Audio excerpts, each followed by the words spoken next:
राजाधिराज सद्गुणा सिद्धरामेश्वर महाराज की जय। राजाधिराज सद्गुणा श्री भाऊ साहेब महाराज की जय। राजाधिराज सद्गुणा श्री काड़ सिद्धेश्वर महाराज की जय। गुरुर्ब्रह्मा गुरुर्विष्णु गुरुर्देवो महेश्वरा गुरु साक्षात् परब्रह्म तस्मै श्री गुरुवे नमः। राजाधिराज सद्गुणा श्री काड़ सिद्धेश्वर महाराज की जय। आज है अक्षय तृतीया, और ये अक्षय तृतीया बताने से क्या होता है? अक्षय, जिसे कौन सा क्षय ही नहीं है, जो अमरत्व प्राप्त करने वाली ऐसी है अक्षय जो है। तो देखो, ऐसे जो मुहूर्त आते हैं ना, तो ऐसे मुहूर्त पर जब हम कुछ अच्छे अच्छे कार्य करते हैं, भगवान की उपासना करते हैं, कुछ मंत्र जाप करते हैं, तो उसका ज्यादा से ज्यादा लाभ हमें प्राप्त होता है। तो और बहुत सी बातें हैं। जब भी समझो ऐसे मुहूर्त पर हम कुछ पुण्य कर्म करते हैं, हाँ, समाज के लिए, समाज प्रबोधन के लिए कुछ कार्य करते हैं, कुछ धार्मिक अनुष्ठान करते हैं, तो ऐसे सब जो अनुष्ठान होते हैं, तो ये अनुष्ठान के कारण हमें अधिकस्य अधिकम फल प्राप्त हो जाता है। तो ये अक्षय तृतीया जो है, हम देखते हैं कि अपना ये वैशाख मास की जो शुद्ध तृतीया जो है, तो ये विशेष महत्वपूर्ण मानी जाती है। और ये देखो, ये तृतीया का वैशिष्ट्य ऐसा है कि इसी दिन भगवान का जो छठा अवतार जो है परशुराम जी, उनका आज जन्म हो गया है। और दूसरा ये भी बताया जाता है कि ये त्रेता सत्य युग से त्रेता युग की जो शुरुआत होगी है, यही इसी दिन होगी है। और ये धर्म और मूर्ति के जो पुत्र जो है ना, नर और नारायण, ये दोनों का जन्म जो है ना, ये अक्षय तृतीया का दिन ये दोनों का जन्म हो गया है। इतना ही नहीं, जो दोनों का जो पुत्र जो है हयग्रीव दानव, उसका भी जन्म इसी तिथि में हो गया है। तो इसलिए ये विशेष और महत्वपूर्ण ऐसी तिथि मानी जाती है। तो जैसे हम जब देखो, रामनवमी के दिन हम राम प्रभु का महात्म्य जो है उसका वर्णन करते हैं, हाँ, और राम प्रभु ने कैसा कार्य किया। तो ये क्या होता है, भगवान ने जो हमें आश्वासन दिया है ना, कि यदा यदा ही धर्मस्य ग्लानिर्भवति भारत अभ्युत्थानम अधर्मस्य तदात्मानं सृजाम्यहम्। जब जभी धर्म को ग्लानि आती है, अधर्म का वर्चस्व बढ़ता है, और परित्राणाय साधूनाम विनाशाय च दुष्कृताम धर्म संस्थापनार्थाय संभवामि युगे युगे। ये भगवान का आश्वासन है। तो ये भगवान अपने आश्वासन की पूर्ति के लिए हमेशा तत्पर रहता ही है। जैसे हमने देखा ना, ये त्रिदेव जो है, ब्रह्मा विष्णु महेश, ये अपना महेश्वर जो है, उन्होंने ये सब सृष्टि निर्माण की, और ब्रह्मा विष्णु महेश ये तीनों को अपना अपना दायित्व दे दिया। ब्रह्मदेव को बताया, ठीक है, तुम सृष्टि निर्मित करो। विष्णु भगवान को बता दिया, देखो यह सृष्टि का पालन करने का कार्य तुम करो।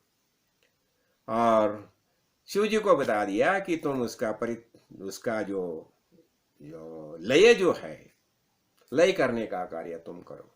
और ये तीनों देवता जो है अपना अपना कार्य बहुत अच्छे ढंग से कर रहे हैं। और जभी जभी देखो पालनहार तो विष्णु भगवान है, और ये विष्णु भगवान को कार्य दिया है पालन करने का, और विष्णु भगवान ये पालन करने का कार्य बहुत अच्छी तरह से कर रहा है, अच्छी तरह से कर रहा है। अभी क्या होता है, जभी जभी असुर प्रवृत्ति का प्रादुर्भाव ज्यादा होता है, देखो क्या होता है, ये देव दानव मानव यक्ष किन्नर असुर ये सब तो ये भूतल पर निर्माण हो गए है। और हमने देखा कि ये सब जो है सब में आत्मा का ही निवास है।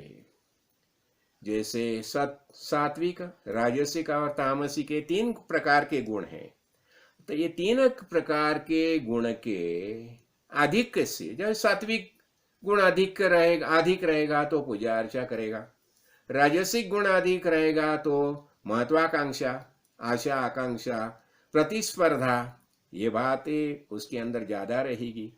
जो तामसिक गुण वाला जो है, जो असुर हम मानते हैं, तो उन्हें संघर्ष और संहार करने का प्रवृत्ति ज्यादा रहेगी। तो हर एक का जैसा जैसा गुण का हिसाब होता है, वो गुण के हिसाब से हर एक का बर्ताव रहता है। लेकिन भगवान का एक हमेशा एक प्रयत्न रहता है कि यह सब के अंदर सामंजस्य निर्माण होना चाहिए। तो देखो इसके बारे में हमने देखा था, जब भी अपना प्रहलाद देखो, प्रहलाद तो भगवान का भक्त हो गया, महान भक्त हो गया। और प्रहलाद के जो पिता थे हिरण्यकश्यपु, तो उन्हें उनका संहार करने के लिए भगवान को नरसिंह अवतार लेके भूतल पर आना पड़ा। लेकिन जब ही प्रहलाद राजा हो गया, तो प्रहलाद तो भक्ति का आदर्श था, तो उसने क्या बता दिया, देखिए अभी देव दानव और मानव ये तीनों जो है ना, देखो देव है वह स्वर्ग में निवास करेंगे, दानव जो है पाताल में निवास करेंगे, और मानव जो है पृथ्वी पर निवास करेंगे। और कोई भी किसी के क्षेत्र में आक्रमण नहीं करेंगे, हर एक जो है अपने अपने हिसाब से अपना अपना जो मोहल्ला जो है वहां आनंद से जिएंगे। तो ये ऐसा सब नियोजन किया था, प्रहलाद ने नियोजन किया था। और बाद में क्या हो गया, आस्ते आस्ते ना जैसा जैसा असुर जो है, असुर मानव के संघर्ष में आने लगे, तो असुरों का जो गुण है, हमने देखा कि असुर में क्या होता है, महत्वाकांक्षा रहती है, मैं ही सबसे बड़ा हूं, मुझे ही सब चाहिए, वो स्वार्थी रहते हैं, हाँ? जबरदस्त महत्वाकांक्षा रहती है उन्हें, और यह संपूर्ण भूतल में मेरा ही राज्य होना चाहिए, मुझे ही सब ज्यादा मिलना चाहिए, ऐसी उनकी वृत्ति होती है। तो ऐसे वृत्ति के असुर लोग जब भी मानव के संघर्ष में आने लगे, सान्निध्य में आने लगे, तो मानव भी उनके गुण लेने लगा। देखो हम देखते हैं ना, जब भी इसलिए क्या होता है, जिसके संग में हम जाते हैं वैसे हम बर्ताव करने लगते हैं। तो उससे क्या हो गया, को असुरों का गुण है वो मानव लेने लगा, और ये खुद का जो शुरू से ये वसुधैव कुटुंबकम ये जो भाव जो है वो पीछे पड़ा, और मुझे ही सब चाहिए, मुझे ही सब चाहिए, ऐसा ये दृष्टिकोण मानव में भी आने लगा। तो अभी देखो ये परशुराम जयंती जो है, जैसे हम रामावतार में हमने देखा ना, उसी समय क्या हो गया था, ये रावण जो है ना, रावण असुर ही है, बलवान हो गया था, और उसने भगवान से वरदान प्राप्त किया था कि मुझे कोई भी देव यक्ष किन्नर इसमें से कोई भी मुझे परास्त नहीं करना चाहिए, किसी के भी हाथ से मेरा वध नहीं होना चाहिए। और उसी समय उसने क्या किया था, मानव की गणना ही नहीं की थी। मानव मेरे सामने मानव क्या खड़ा रहेगा, मैं एक फूक करूंगा तो वो कहां से कहां उड़ जाएगा, ऐसा उसका भाव था। तो इसलिए विष्णु भगवान को राम प्रभु का रूप में जन्म लेना पड़ा। और बाद में क्या हो गया, ये परशुराम जो है 8वां राम देखा हमने, लेकिन 7वां अवतार जो है ये बटु आमन, देखो बटु आमन के सामंजस्य जी स्थिति थी, बहुत सा सामंजस्य था। और बटु आमन के बाद जब ये हैहत जो अपना सहस्रार्जुन जो है, तो वो राजा हो गया है। और सहस्रार्जुन का था, सहस्रार्जुन शुरू से थे, वो बहुत अच्छी तरह से बर्ताव करता था, वो भक्ति मार्ग से चलने वाला था। ऐसा ही नहीं है, उसने दत्तात्रेय की भक्ति करके उनसे वरदान प्राप्त किया था। सहस्रबाहु का वरदान प्राप्त किया था। लेकिन एक बात हमें हमेशा ध्यान में रखनी चाहिए, जब भी हमें कुछ वरदान प्राप्त होता है तो वरदान का इस्तेमाल जो है संपूर्ण विश्व के कल्याण के लिए होना चाहिए। जब भी कोई वरदान देता है, महापुरुष जब भी वरदान देते हैं तो उनकी तमन्ना क्या होती है, तुम्हें जो वरदान प्राप्त हो गया मिल गया है तो उसका इस्तेमाल तुम ये विश्व के कल्याण के लिए करना चाहिए। ज्ञान दृष्टि से सबकी ओर देखना चाहिए। और ये क्या हो गया, ये शुरू शुरू में अच्छा बर्ताव करता था, लेकिन बाद में उसमें अहम भाव जागृत हो गया, महत्वाकांक्षा जागृत हो गई, और उसने आस्ते आस्ते क्या किया, उसके खुद के जो मित्र थे, अनेक मित्र राजा थे, और उस समय क्या होता था, अनेक राज्य जो थे ना, एक राजा दूसरे राज्य से बहुत अच्छी तरह से बर्ताव करते थे। मैत्री भावना थी, मैत्री भावना, आक्रमण करने का भाव ही नहीं था। लेकिन यह सहस्रार्जुन में वो भाव निर्माण हो गया। जब भी वो सामर्थ्यशाली बन गया तो उतना उसका इतना सामर्थ्य था, एक समय तो उसने रावण को भी बंदी बनाया था, ऐसा सामर्थ्यवान था। और उसी समय क्या हो गया, तो उसने देखो आस्ते आस्ते क्या किया, ये हमने देखा ना, ये अपना भृगुकुल का जो वंशज जो है अपना ये जमदग्नि ऋषि, तो जमदग्नि ऋषि और रेणुका ये दोनों पति पत्नी हैं। जमदग्नि ऋषि ऋषिकुल का है और रेणुका जो है वो राजकन्या थी, वो उनके दो ब्याह हो गए। और रेणुका और ये अपना जमदग्नि ऋषि जो है, तो उनके यहाँ ये परशुराम ने जन्म लिया है। तो देखो क्या हो गया, रेणुका तो राजा प्रसेनजित की कन्या थी, हाँ? और ये क्या हो गया, ये उनका जो परशुराम ने जन्म लिया है। लेकिन जब ही परशुराम देखता था, जब ही छोटा बालक था, तो आश्रम में ये जो क्षत्रिय आते थे, सहस्रार्जुन के सैन्य पीने आते थे, तो हमेशा उन्हें तंग करते थे, आक्रमण करते थे।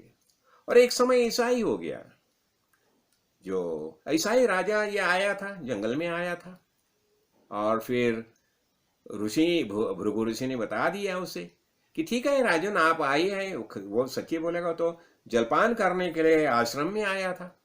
तो आश्रम में आने के बाद उन्हें भृगु ऋषि ने बता दिया कि ठीक है राजन आप आए हैं, आप सभी सैनिक के साथ आइए, सबका भोजन प्रबंध मैं करूंगा। और फिर उसने क्या किया, उसके पास अपना वशिष्ठ ने जो सुशीला नामक जी कामधेनु की बेटी थी वो दी थी, और वो सब प्रकार की आवश्यक चीजें दे सकती थी। तो उन्हें ये सहस्रार्जुन का पूरा सैन्य था, उसकी सब व्यवस्था की। और सहस्रार्जुन को लगा अरे बाप रे, तुम ऋषि होने के बावजूद भी ये इतना सब सैन्य का प्रबंध कैसा किया, भोजन का प्रबंध कैसा किया। तब जब भी उन्हें पता चला कि सुशीला नाम की कामधेनु की ये बेटी है, उसके कारण ये सब वो कर सका, तो उसने बोला नहीं, अब ये मैं राजा हूं, तो राजा हूं तो आपके लिए क्या जरूरत है ये कामधेनु की, वो आप मुझे दीजिए।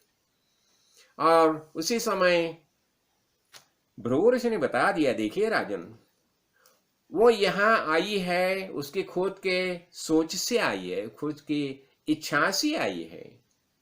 आपके साथ आती होगी तो आप लेके जाइए, मेरी कुछ ये नहीं है। लेकिन जब ही वो सुशीला को जबरदस्ती से उठाने लगा तो उसने विरोध किया। फिर इसने बता दिया भृगु ऋषि ने, देखो वो खुशी से नहीं आती तो तुम उसे जबरदस्ती से नहीं ले जा सकते। और फिर दोनों का संघर्ष हो गया, और वो संघर्ष में ऐसे हो गया, आस्ते ऐसे बात ऐसी होगी, ये सुशीला को तो उठा के लेके गया, लेकिन ये संघर्ष में सहस्रार्जुन ने क्या किया, एक तो संपूर्ण जो अपना आश्रम थे, अनेक आश्रम थे, तो अनेक आश्रम को राजा की ओर से कुछ अनुदान मिलता था, तो इसने खुद सब अनुदान बंद किया। इतना ही नहीं, बाकी सब लोगों को बता दिया कि कोई भी आश्रम के लिए कुछ चंदा बिंदा न दे, कुछ अनुदान न दे, ऐसा सब किया। और इतना ही नहीं, उसने अनेक बार आश्रम में ये करके हल्ला करके धावा बोल दिया आश्रम में। अनेक समय उसने आश्रम जला दिए हैं। और यह सब पूरा ऋषि संस्था और आश्रम परिवार उनके खिलाफ सब उसका आचरण शुरू हो गया। और इससे कारण क्या हो गया, हमारी वैदिक परंपरा जो है उसे बहुत भारी ठेस पहुंच गई। तो देखो भगवान का क्या होता है, भगवान ने संपूर्ण सृष्टि निर्माण की। भगवान तो लीडर है, डायरेक्टर है, विश्व के डायरेक्टर है। और उन्होंने क्या किया, सबको आनंद से जीना चाहिए करके एक संविधान निर्माण किया। और यह संविधान जो है, जिसे आचार संहिता बताई जाती है, आचार संहिता जो है, संविधान जो है, यही वेद है। तो हरेक को वेद के अनुसार ही जीना चाहिए। देखो जो जो देह धारण करके आता है, तो इतना ही नहीं, स्वयं भगवान भी देह धारण करके भूतल पर आ जाएगा तो भी उसे वेदाज्ञा से ही चलना पड़ता है। यह हम देखा ना, हम ज्ञानेश्वर मावली के समय देखा कि जब भी सब ब्राह्मण परिवार था, उन्होंने बता दिया कि तुम तो सन्यासी के बेटे हो, तो तुम क्या करना चाहिए, तुम ये शुद्धि पत्र लेके आओ, पैठण में जाके शुद्धि पत्र लेके आओ। तो उसी समय निवृत्ति दादा ने बता दिया ज्ञानेश्वर को, अरे ज्ञाना, कौन शुद्ध कौन अशुद्ध, हाँ हम तो शुद्ध चैतन्य रूप आत्मा, यही हमारा सबका निश्चय है। तो अभी शुद्ध पत्र लाने की बात कहाँ आती है। लेकिन उसी समय ज्ञानेश्वर माऊली समझ जाती है दादा को, दादा आप तो बड़े हैं, आप जैसा आचरण करेंगे ना, ऐसा ही आचरण आम जनता करने लगेगी। आपका जो आदर्श है, आपके आदर्श के हिसाब से जब चलना सीखेंगे तो हम पैठण में जाएंगे और वहां से शुद्धि पत्र जो आवश्यक है। क्यों, अभी ये जो सब जो ये है ना, संस्था जो है ना, अपना ये सब आचार्य गण की ये है ना, जो समिति जो है, किसने गठन की, हमने गठन की है ना। क्यों, समाज को प्रबोधन करने के लिए, समाज को आस्था रास्ता बताने के लिए, दिखाने के लिए ये सब संगठना निर्माण की हमने की है। तो ये संगठना जो बताती है, उनका ज्ञान के अनुभव, उनका अनुभव के आधार से जो बताती है, तो उसी आधार पर हमें भी आचरण करना चाहिए। और इसलिए वो पैठण में जाके शुद्धि पत्र लेके आते हैं। इसका अर्थ क्या हो गया, ज्ञानी होने के बावजूद भी जो वेदाज्ञ हैं, वो वेदाज्ञा के अनुसार ही सब कार्य करते हैं। तो हो गया, तो अभी क्या हो गया, ये सहस्रार्जुन जो है वो धर्म के खिलाफ सब कार्य करने लगा। ऋषि सत्ता थी, ऋषि सत्ता के ऊपर उसने आक्रमण किया। अनेक आश्रम जो बंद किए, जैसे हमने देखा ना, रावण ने क्या किया था, रावण ने खुद इतना ही नहीं, रावण ने खुद सबको बता दिया था, देखो तुम यज्ञ में जो आहुति देते हो ना, और मेरे नाम से आहुति दे दो। लेकिन वह समय जो ऋषि थे, ऐसे ऋषि थे, ज्ञानी ऋषि थे, उन्होंने बता दिया, देखो आप कुछ भी कीजिए, लेकिन हम तुम्हारे नाम से यज्ञ में आहुति नहीं दूंगा। क्यों, आप भगवान स्वरूप नहीं है, देव नहीं है। ये आहुति लेने का अधिकार सिर्फ देवों को होता है। क्यों, और देव ही, देखो हमें ये बारिश चाहिए, जलधारा चाहिए, सब हम देखते हैं ना। ये 6 ऋतु जो होते हैं, अनेक ऋतु का महिमा होता है, हर एक ऋतु में जैसा जैसा बर्ता होना चाहिए वैसा वैसा होता है। और ये सब कार्य कौन करते हैं, देव देवता कार्य करते हैं। और जब भी हम यज्ञ में देव देवता को आहुति देते हैं, तो देव देवता प्रसन्न होके हमें जो जो जीने के लिए जो जो आवश्यक बातें है, वो सब बातें का जो ये परिपूर्ति जो है, वो देव देवता करते हैं। इसलिए हम उन्हें आहुति देते हैं। तो उन्होंने रावण को बता दिया कि हम आपको आहुति नहीं देंगे। तो इसलिए रावण ने भी अनेक ऋषियों पर अत्याचार किए, कितने को लहूलुहान किए। हाँ? और इतना ही नहीं, कितने लोगों के ये खून निकालते थे, शरीर से खून निकालते थे, और उसके घड़े भर के कहाँ उन्होंने हमने तो ये देखा है ना, पढ़ा है ना हमने, वो जनकपुरी में बरसाते थे ऊपर से। तो इसलिए जनकपुरी जो है वो कुछ साल के लिए तो ये उस भूमि जो है, उपजाऊ भूमि जो है वो एकदम वीरान हो गई थी, कुछ भी नहीं वहां उपजता था। इसलिए आगे चल के जनक राजा को हल जोतना पड़ा, हमने देखा। और जब भी वह हल जोतता था तो उसी समय वहां एक संदूक के अंदर सीता माता का प्रादुर्भाव हो गया, हमने देखा है वो। तो इससे इससे हम क्या देख रहे हैं कि ऐसा अत्याचार करने के कारण वो राम प्रभु को जन्म लेके भूतल पर आना पड़ा। तो ऐसा ही जब भी ये सहस्रार्जुन का जो अत्याचार था, अभी वो अत्याचार इतना ही नहीं, सहस्रार्जुन ने बाद में तो भृगु ऋषि और रेणुका उनकी भी हत्या की है। तो इसलिए उसी समय देखो, शुरू में ये तो क्या था, जब भी परशुराम जब भी बालक था वो पिताश्री से बता था, देखिए पिताश्री, अभी वस्तु स्थिति ऐसी है कि हम ठीक है, हम ब्राह्मण हैं, शिक्षा देना ही हमारा कार्य है, लेकिन अभी हमें भी हाथ में शस्त्र लेना चाहिए, ऐसी स्थिति निर्माण हो गई है। तो आप मुझे ये शस्त्रास्त्र विद्या का ज्ञान दीजिए।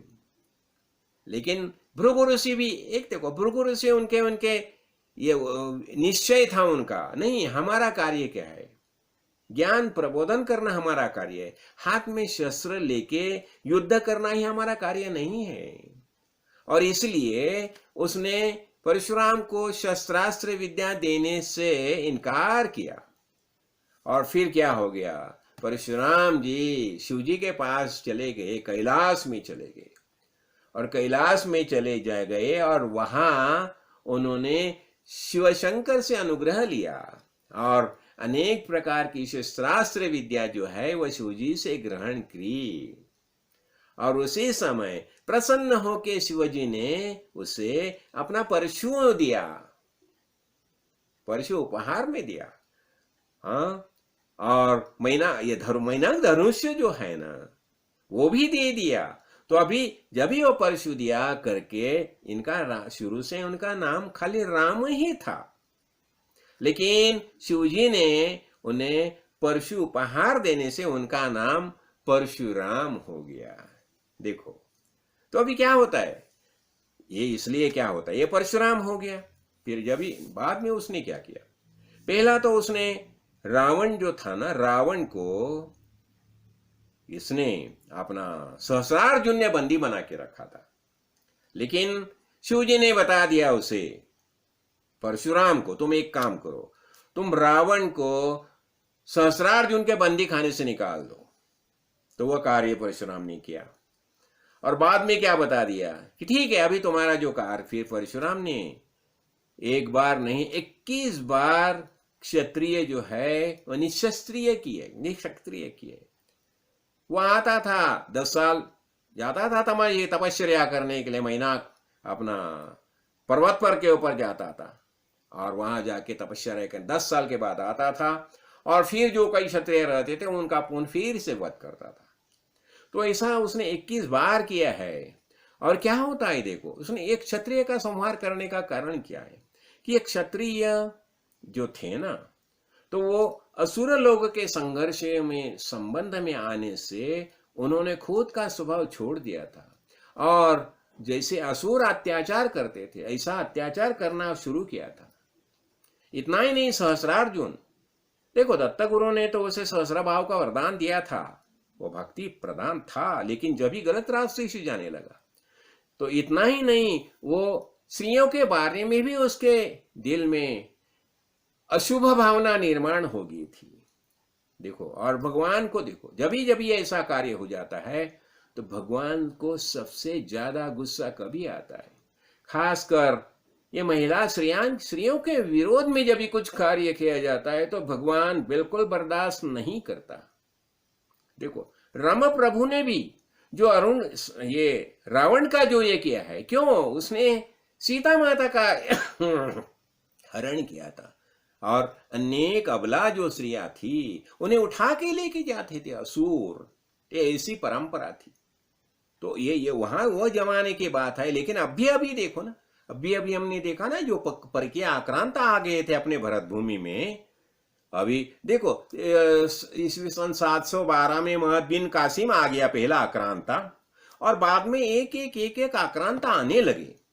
हाँ, फिर ये तैमूर लंगा आया, अफजल खान आया, अफजल खान नहीं अपना तैमूर लंगा आया, फिर गजनी का मोहम्मद आ गया, फिर ये बाबर आ गया, एक अनेक परकीय आक्रांत आ गए। लेकिन वो समय की जब ये हम स्थिति देखते हैं, आज भी हम उससे व्याकुल हो जाते हैं। देखो, किसी को भी उठा के लेते जाते थे, लेकिन उसमें सबसे बड़ी बात क्या थी? हमारे ही लोग। उसी समय क्या होता था, देखो कितने आक्रांत आए थे, कितने, देखो गिनती देखोगे कि 50,000 60,000, लेकिन उनका हिसाब से हमारी भूमि में हमारे अपने लोग कितने थे? करोड़ों अपने लोग थे। लेकिन वो आक्रांता ने क्या किया? अपने ही लोगों में से कोई सरदार था, कोई राजा था, उन्हें परास्त किया और अपने बाजू में उन्हें कार्य करने के लिए मजबूर किया। और अनेक सरदार, अनेक राजा, अनेक सैनिक उन्होंने अपने हाथ में लिए, और उनके आधार से उन्होंने करोड़ों लोगों को, अभी देखो ना, हिसाब के लिए ज्यादा क्यों बताऊं मैं, ज्यादा से ज्यादा 30 करोड़ लोग समझो, अपने स्वकीय थे ना 30 करोड़, लेकिन ये 30 करोड़ स्वकीय को उन्होंने गुलाम बना दिया। कैसे? अपने ही लोगों की मदद से। यही जो गुलामी की भावना जो है ना, अपने लोग देखो आसानी से, ठीक है, कुछ ऐश्वर्य मिल गया, पैसा मिल गया, कि आसानी से अपने ही लोगों के खिलाफ कार्य करने के लिए तैयार होते हैं। यही प्रवृत्ति है। फितूरी, हाँ फितूरी अपना एक स्थायी भाव बन गया। क्यों? मेरा खुद का कल्याण होना चाहिए, मेरी महत्वाकांक्षा है। हाँ, मुझे बड़ा होना चाहिए, मुझे कुछ ऐश्वर्य चाहिए। लेकिन वो ऐश्वर्य के बदले में वो क्या करते थे? अपने ही लोगों को गुलाम बनाते थे, और ये परकीय आक्रांता की मदद करते थे। ऐसा ही ये सब राज्य कारभार चल रहा था।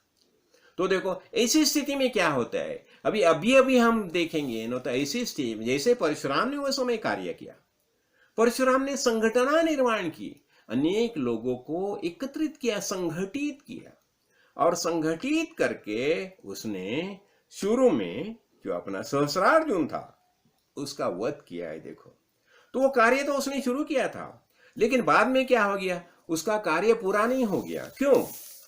बाद में ऐसी स्थिति निर्माण होगी। ये कश्यप ऋषि थे ना, तो कश्यप ऋषि ने परशुराम से गुरु दक्षिणा करके पृथ्वी मांग ली थी।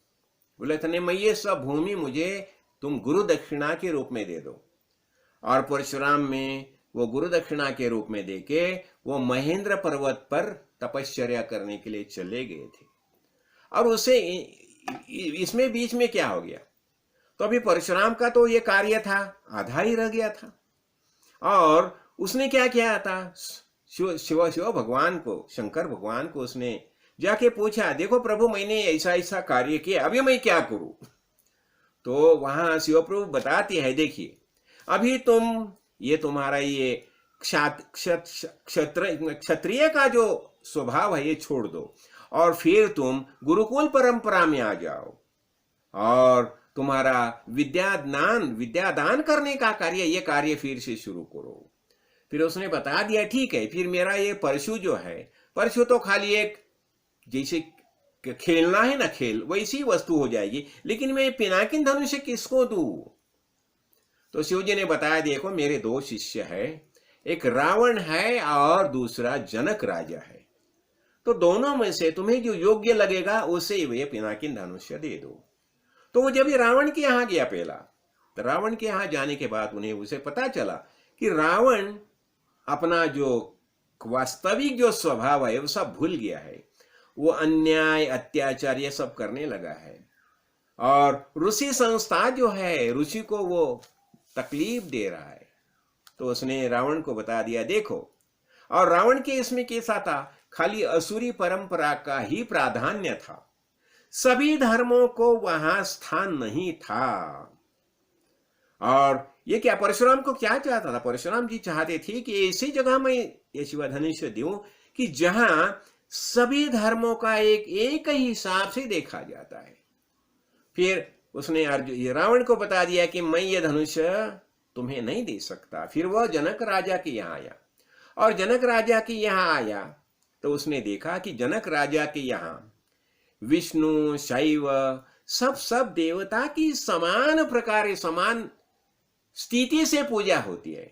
वहां शैव लोगों को भी उतना ही महत्व देता है, वैष्णव को भी उतना महत्व देता है, और हरेक जीव अपना अपना धर्म के हिसाब से जीता है। तो धर्म के बारे में हरेक को स्वातंत्र्य है, जैसा जैसा जिसे जो चाहता है वैसा वैसा मजहब समझो, धर्म समझो, ऐसा आचरण करते हैं। तो वहां परशुराम को बहुत अच्छा लगा, उसने बता दिया ठीक है, फिर यह धनुष्य मैं आपको सब देता हूं। और फिर वो धनुष्य जो है वो उसने जनक राजा के यहाँ दे दिया, उसकी स्थापना की। और बाद में जब भी ऐसे ही खेलते खेलते सीता माता एक समय वो धनुष्य लेके घूमती थी, तो जब भी जनक ने देखा, राजा जनक ने देखा, तो उसने निर्णय लिया कि इसका आगे स्वयंवर में जो कोई ये धनुष्य को प्रत्यंचा चढ़ाएगा उसके साथ ही सीता का विवाह हो जाएगा।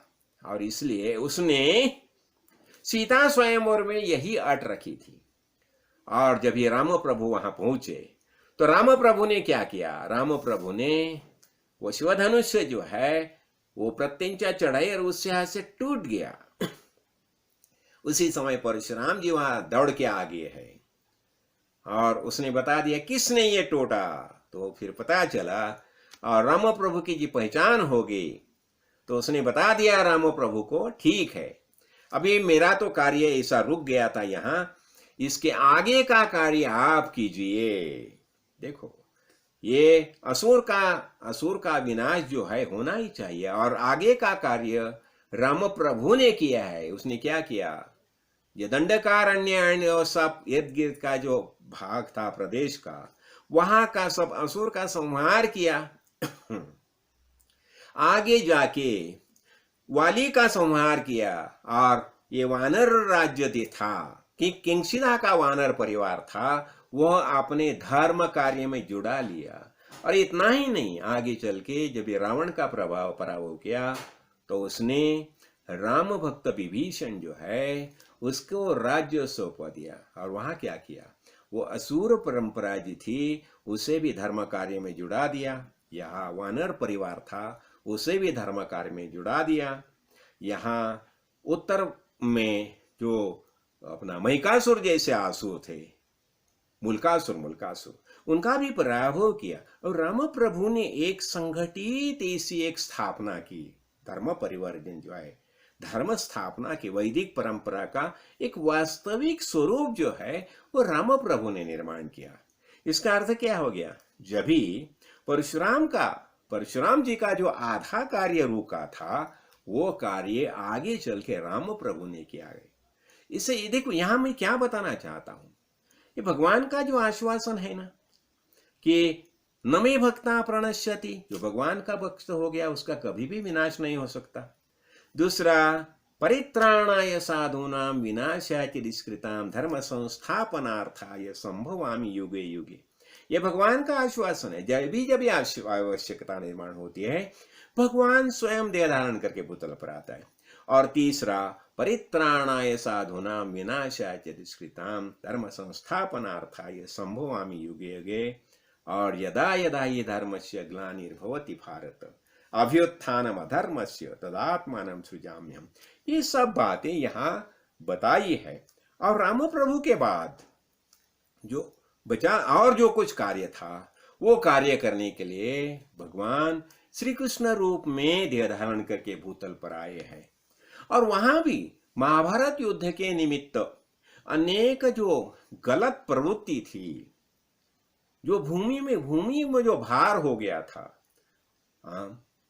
असुरी प्रवृत्ति बढ़ गई थी, महत्वाकांक्षा, अहम भाव और प्रतिशोध की भावना, ये सब जो भाव थे ये सब न, ये नष्ट होने चाहिए। सब में सर्वाभूति भगवत भाव, यही ज्ञान का मुख्य लक्षण है। ऐसा भाव होना चाहिए। और भूतल पर जो जो कोई देह धारण करके आते हैं उन्हें सबको आनंद से जीना चाहिए। यही भगवान की वृत्ति होती है। अभी देखो, अब ये भगवान वास्तव में, हम जब ये भगवान बताते हैं ना, तो वास्तव में ये भगवान कौन होते हैं? देखो, शुरू में तो वास्तव में एकदम मूल स्वरूप जो है वो कैसा है? वो निर्मल और निश्चल है। हमने देखा, देखो, एक जीवात्मा होता है, जीवात्मा जीव में रहने वाला। जो शिवात्मा होता है, ज्ञान दृष्टि से जो प्रवृत्त ये होता है, वो उत्क्रांत होता है, वो शिवात्मा होता है। और फिर विश्वात्मा होता है, और ये विश्वात्मा, यह संपूर्ण विश्व का रूप जो है आत्म स्वरूप एकमेव चैतन्य रूप है, ये विश्वात्मा हो गया। और परमात्मा उसके ही, उससे भी पार जो सबसे एकमेव ऐसी एक जो शक्ति है जो संपूर्ण विश्व को व्याप्त करके दशांगुल जो शेष रह गई, ऐसी जो शक्ति है, यही परमेश्वर परमात्मा है। और यह परमेश्वर परमात्मा की जो शक्ति जो है, यही माया है। देखो, वो फिर ये माया जो है, तो माया में जब भी स्फूर्ति निर्माण होती है, चांचल्य निर्माण होता है, तो पहले देखो, पहले निर्गुण निराकार है, लेकिन ये निर्गुण निराकार से फिर ये सगुण साकार रूप धारण किया। अब ये सगुण साकार जो रूप निर्माण हो गया है, उसके हम 4 भाग दिए देखे ना। चतवार जिनस हमने देखा है। चतवार जिनस में पहला आता है परमात्मा आता है, फिर माया आता है, पंचमहाभूता आती है, और ये दृश्य जगत आता है। तो ये संपूर्ण जो सृष्टि जो है निर्माण हो गई है। हाँ, तो ये देखो, ये क्या हो गया? निर्गुण निराकार है, तो वो सगुण साकार होता है। और ये जब ये सगुण साकार होता है, तो ये सगुण साकार यानी क्या हो गया? वास्तविक ये व्यावहारिक सत्ता होगी। तो जब भी व्यावहारिक सत्ता में हम बर्ताव करते हैं, आचरण करते हैं, तो हमें वेद का अनुसंधान के हिसाब से ही चलना पड़ता है। देखो, व्यावहारिक जगत में हम ये भी बर्ताव करते हैं, तो वेद का अनुसंधान हमें लेना ही चलते, और वेद के आधार ही हमें आचरण करना पड़ता है। तो ये संपूर्ण सृष्टि का नियम चलते कैसे चलता है? वेदों के आधार से चलता है। तो यही ये वेदों के आधार से जो जो चलता है वो सगुण साकार हो गया। ये संपूर्ण विश्व जो है सगुण साकार रूप है। जो जो हम दृश्य देखते हैं ये सगुण साकार हो गया। तो सगुण साकार का जो नियम है, तो हमारे डायरेक्टर है विष्णु भगवान, डायरेक्टर है।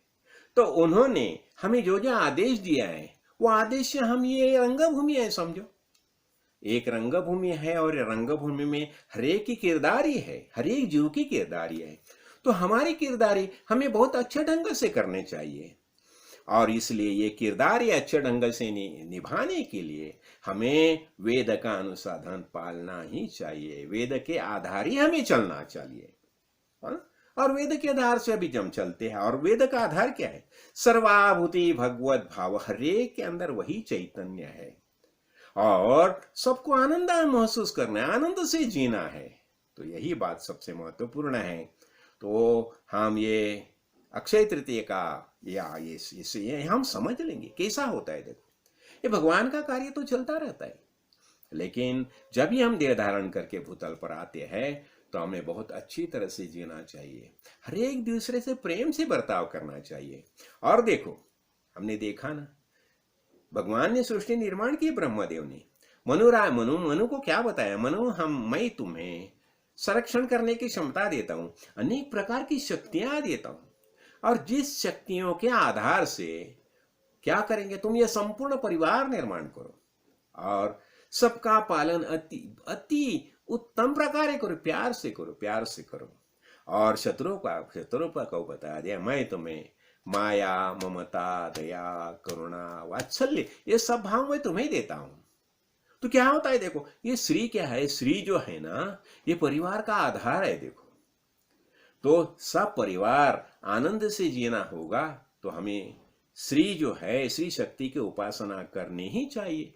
इसलिए हम बोलते हैं ना, या देवी सर्वभूतेषु शक्ति रूपेण संस्थिता, नमस्तस्यै नमस्तस्यै नमस्तस्यै नमो नमः। ये शक्ति रूप है। तो पार्वती परमेश्वर हम जब भी देखते हैं, शिवजी, शिव शंकर और पार्वती, तो हमें क्या लगता है, और यही ऐसे ही तरह जीना चाहिए ना। तो हम ये अक्षय तृतीया के निमित्त क्या समझेंगे, हमें बहुत अच्छी तरह से जीना है। और ये जीते समय सबके अंदर भगवान है, हर एक समय सबके जब भी पेश आते हैं ना, हम एक दूसरे से बहुत प्यार से पेश आओ। देखो, ज्यादा से ज्यादा हमें हमारी मुलाकात किससे होती है, कितने कितने समय के लिए होती है, 4 मिनट, 5 मिनट, 10 मिनट, 15 मिनट। लेकिन उसी समय जब हम एक दूसरे से बर्ताव करते हैं, तो क्यों ना प्यार से पेश आए। हाँ, यही बात होगी ना। और ये देखो, बाकी जो क्या होता है, और एक बात देखो, हमेशा वर्तमान में जीना सीखो। अभी क्या हो गया, ये अभी महाशिवरात्रि के समय एक आत्मज्ञानी महापुरुष से हमारी मुलाकात होगी। तो उनसे बातें करते समय मैंने ऐसा बता दिया कि पूर्व जन्म कृतम कर्मम तदैवम इति कथ्यते। नहीं नहीं, हम वेदांती ये नहीं मानते। क्या बताया उन्होंने मुझे, जो वेदांती जो है ये बात नहीं मानते, पीछे क्या हो गया और आगे क्या होने वाला, ये सब बात भूल जाओ, अब भी वर्तमान में क्या कर रहे हैं देखो। हम जीते हैं कहाँ, वर्तमान में जीते हैं ना। हमें आनंदो वर्तमान में महसूस करना है ना, तो क्यों अच्छी तरह से न जिए। तो अच्छे कर्म करो। और ये क्या है, कर्म जो है, जो कर्म से ही क्या होते, कर्म यही हमारी पहचान है।